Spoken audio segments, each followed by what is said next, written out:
ناظرین، کیا آپ جانتے ہیں رسول اللہ صلی اللہ علیہ وآلہ وسلم کے روضہ اقدس پر سبز گنبد پر چھوٹی کھڑکی نما ایک واضح سا غبار در حقیقت کیا ہے؟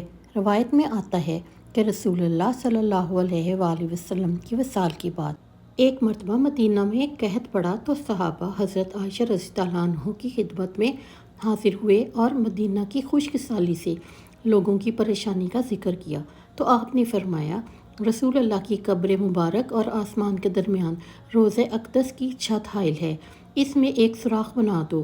لوگوں نے اس وقت کی چھت جو کھجور کی ٹہنیوں سے بنی ہوئی تھی، اس میں ایک روشن دان سا بنا دیا اور پھر مدینہ میں خوب بارش ہوئی، اور آج بھی اس کے گنبد خضرا پر یہ غبار ہے۔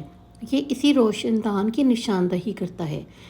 ناظرین، برائے مہربانی ایک دفعہ درود شریف پڑھ کر ایصال ثواب کر دیجیے۔ شکریہ۔